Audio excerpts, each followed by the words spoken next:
Buenas noches, bienvenidos a nuestro boletín informativo del canal Sirio Internacional.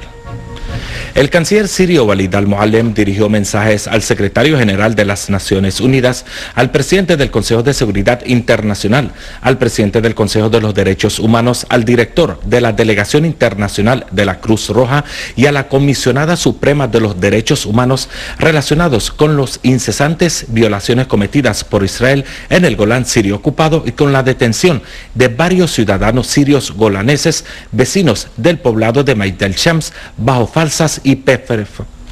prefabricadas acusaciones. El jefe de la diplomacia siria reiteró la necesidad de que la ONU asuma sus respectivas responsabilidades y aplicar presiones serias sobre Israel a fin de que detenga sus repetidas violaciones a las resoluciones de las Naciones Unidas y a la ley internacional y humana.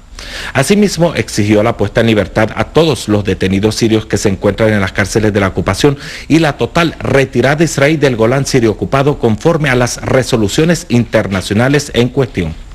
Al-Muallem agregó que con la continuación de que Israel considera a sí misma que esté por encima de todas las resoluciones y normas internacionales, la situación se deteriorará aún más.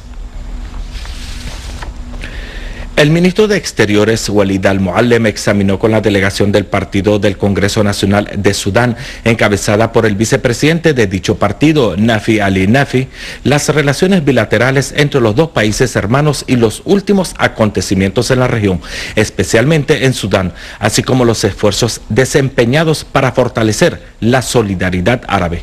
El canciller al-Muallem reiteró durante la reunión el apoyo de Siria a Sudán y su compromiso con defender y preservar su integridad territorial. Por su parte, el jefe de la delegación iraní elogió las dignas y honradas posturas de Siria respecto a las causas y los derechos árabes, en particular su postura de apoyo a Sudán. El ministro de Hacienda, Mohammad al-Hussein, examinó con el ministro de Estado libanés, Jan Ogas Sabian, el tema de los pasos fronterizos conjuntos y su desarrollo con el fin de facilitar la circulación de mercancías y personas entre los dos países hermanos. Las dos partes acordaron celebrar reuniones conjuntas entre los expertos y técnicos para estudiar la manera de suministrar a los puestos fronterizos con las técnicas modernas y mejorar su infraestructura. Las conversaciones abarcaron la posibilidad de establecer nuevos puestos fronterizos y en este marco se acordó el establecimiento de un nuevo puesto fronterizo en la localidad de Sheikh Abbas, cerca de la ciudad de Talkalash, al cual será dedicado solamente al paso de camiones de carga. El ministro al-Hussein aclaró que la gestión de nuevos centros será conjunta entre Siria y el Líbano, señalando que el desarrollo de los puestos fronterizos incluye el mejoramiento de la infraestructura y vincularlos electrónicamente entre sí.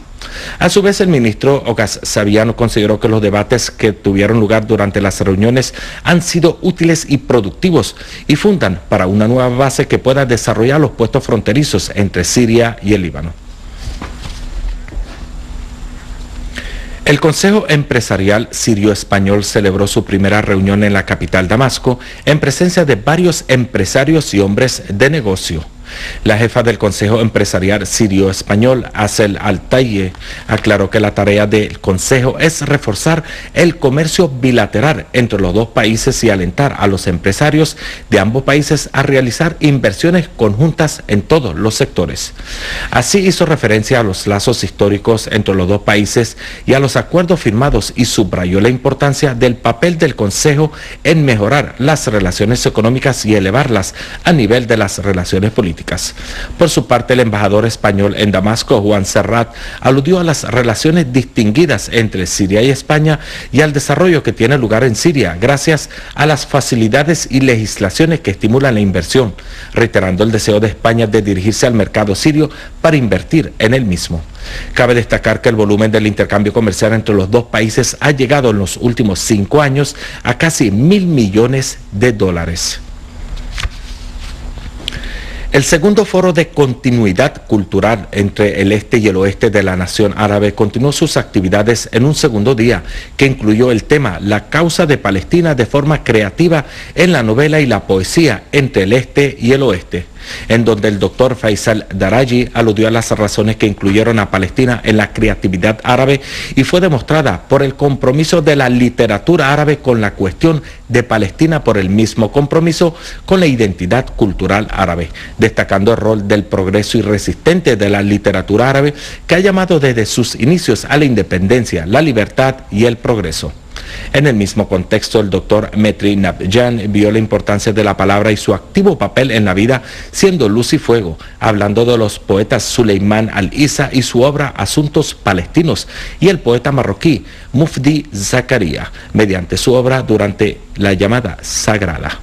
El doctor Salomón Al-Azaray aclaró la situación de Palestina en la novela árabe, que refleja las imágenes de resistencia y su lucha del pueblo palestino y su trayectoria de lucha y la participación de las masas de la nación árabe en las luchas y los sacrificios que se concedieron con el fin de apoyar esta causa justa.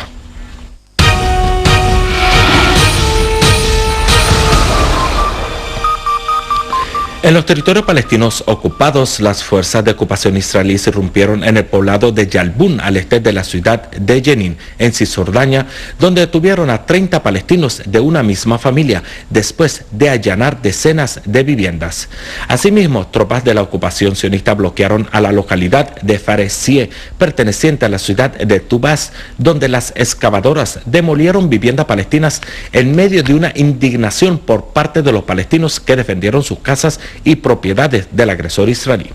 De igual manera, un grupo de colonos prendieron fuego en las tierras agrícolas palestinas en la región de Al-Bueira, al este de la ciudad de Hebrón. En la agresión sionista contra la sitiada Franja de Gaza, las fuerzas israelíes de ocupación irrumpieron en más de 500 metros dentro de la localidad de Farajín, al este de Han Yunes, en medio de intensos disparos contra las casas palestinas, mientras los bulldozers del agresor israelí causaron enormes daños en los cultivos agrícolas palestinos.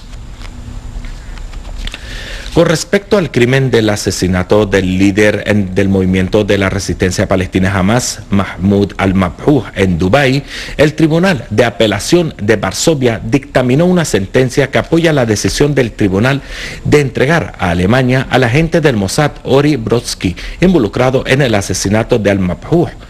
El Tribunal de Apelación había apoyado un fallo anterior que responde a la petición de Alemania de entregarle a Brodsky y que dicha entrega podría ser dentro de 10 días. Cabe resaltar que Brodsky fue arrestado en Varsovia el pasado junio bajo una orden de detención europea por su implicación en el espionaje y falsificación de pasaporte alemán que fue usado por uno de los agentes del Mossad en el crimen.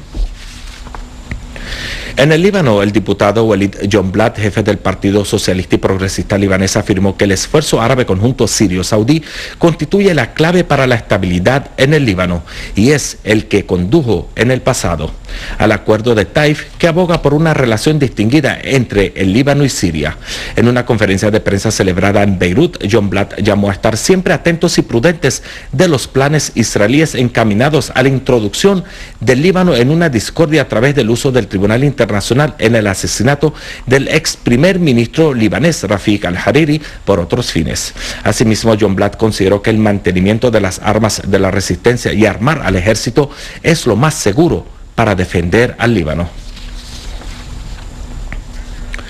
En Irak, 6 personas perdieron la vida en 2 ataques separados. La policía iraquí informó que elementos armados atacaron la casa de un oficial de la policía en la zona de Abu Ghraib, al oeste de Bagdad, lo que causó la muerte del oficial junto a su esposa y uno de sus parientes. Asimismo, añadió que 3 agentes policiales murieron cuando hombres armados abrieron fuego contra ellos al oeste de la capital. Por otro lado, y al paso de 5 meses de las elecciones legislativas y el retraso en la formación de un nuevo gobierno iraquí, el Consejo de Seguridad de Naciones Unidas llamó a los dirigentes iraquíes a formar un nuevo gobierno representativo que refleja la voluntad del pueblo iraquí lo antes posible.